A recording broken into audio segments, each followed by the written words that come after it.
세종 금이성 삼국사기의 금연성은 이 산 위에 남아있는가? 어떤 성곽은 돌로 남고 어떤 성곽은 이름으로만 남는다. 그런데 금이성은 그 둘을 함께 남겨둔 성이다. 돌은 산등성이에 남았고 이름은 사서의 행간과 지역 전승 속에서 자꾸만 표기를 바꾸며 되돌아온다.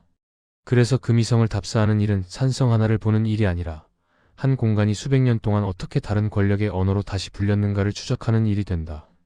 그리고 그 끝에는 단 하나의 질문이 남는다. 삼국사기에 등장하는 금연성은 지금 우리가 부르는 금이성인가? 1. 이름은 고정되지 않는다. 금이. 고대의 성곽 명칭은 현대의 집원처럼 고정된 고유명사가 아니었다. 같은 성이라도 시대가 바뀌면 기록하는 자의 언어가 바뀌고 그 언어가 바뀌면 표기도 바뀐다. 삼국사기에 나오는 금연성은 표기부터가 흔들린다.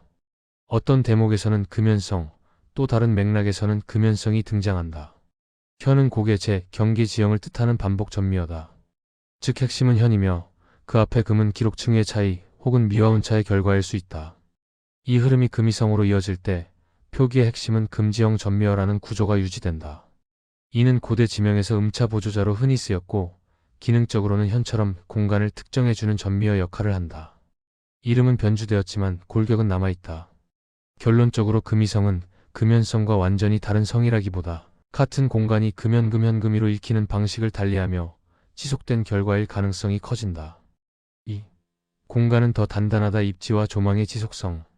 이제 이름을 잠시 내려놓고 산이 말하게 해야 한다. 금이성은 세종 전동면 송성리, 금성산 정상 부사 124m에 축조된 태매식 산성이다. 금이성에 관한 기록은 동국여지승남에 나오는데 금성산에 산성이 있어 금이성이라고 한다라고 하고 대동지지에는 운주산 남성이라고 하고 속칭 금성산성이다라고 부른다고 하였다. 임도를 따라 7km 이상을 들어가야 닿는다는 사실부터가 이 성곽이 단순한 마을 방어가 아니라 전선의 성격을 띄었음을 암시한다. 2009년 답사 때의 기억은 아직도 생생하다. 깔끔했을 임도를 상상했지만 지금은 길이 페어차는 시속 20km 이하로 조심조심 기어갔다. 중도의 MTB 그룹을 만났고 그 순간 묘하게 겹쳐졌다. 예전에도 누군가는 이 길을 병력과 물자로 오갔을 것이고 지금은 누군가가 체력과 취미로 오른다. 길은 바뀌지 않는다. 다만 길 위의 목적만 바뀐다. 정상부에 오르면 조망이 즉시 논증이 된다. 북쪽으로 전이천한 방면이 열리고 남쪽으로 금강 이북의 구릉들이 굽어 보인다. 동북방에는 운주산성이 자리하고 더 북쪽으로는 고려산성, 증산성, 내리산성, 전의 이성산성이 거의 일직선으로 시야에 들어온다. 이 일직선은 우연이 아니다. 고대 전쟁에서 산성은 고립된 점이 아니라 연결된 선이었다. 산성은 서로를 보는 순간부터 체계가 된다. 신호는 봉수로, 경계는 성곽으로, 이동은 고개와 하천으로 이어진다. 금이성은 그 선의 끝에 놓인다. 성의 실체 또한 오래 버틴 성곽의 특징을 보여준다. 남쪽 성벽이 비교적 잘 남아있고 북단과 동남 서남단에는 막루지 형태가 남아있으며 동북서쪽에서 문터가 확인된다. 성내에서는 백제시대부터 고려시대에 이르는 토기 조각이 확인된다. 이 말은 곧 주인만 바뀌었을 뿐 성곽은 계속 쓰였다는 뜻이다. 이런 지속성은 금연성과 금이성을 동일 계열로 묶는 가장 강력한 근거가 된다. 3. 전쟁 동선이 겹친다. 차령 북부 회랑과 이선 방어.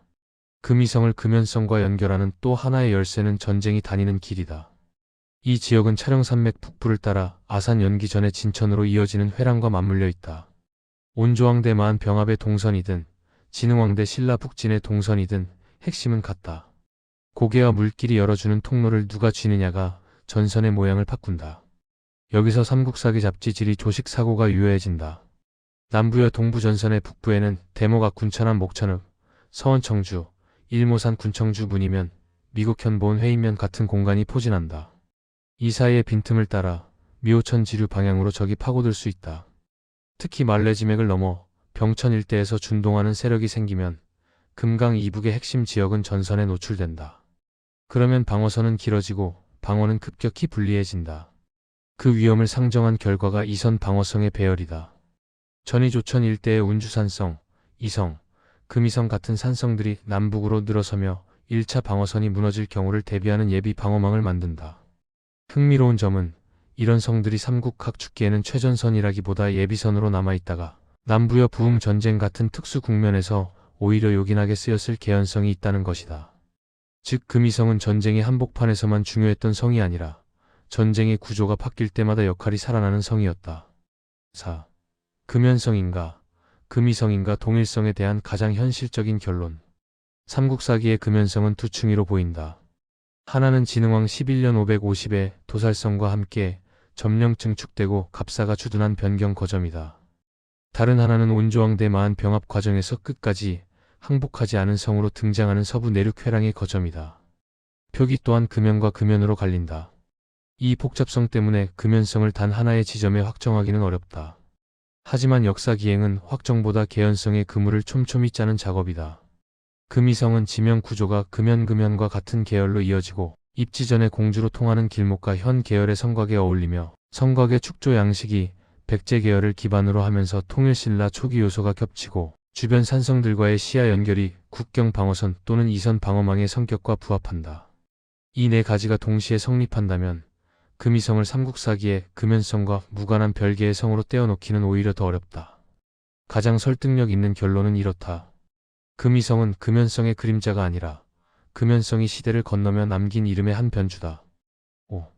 산성은 이름보다 오래 산다. 금이성에 오르면 돌은 말이 없는데도 모든 것이 과잉으로 들린다. 고개의 의미, 비단의 미와 이의 음차, 그리고 금이라는 중앙 권력의 언어. 토착 지명이 문자로 번역되고 번역된 문자가 다시 미화되고 미화된 표기가 전승으로 굳는 과정이 한 산 위에서 겹쳐 보인다. 지명은 권력이 공간을 소유하는 방식이고 산성은 그 소유가 가장 적나라하게 남은 물질이다.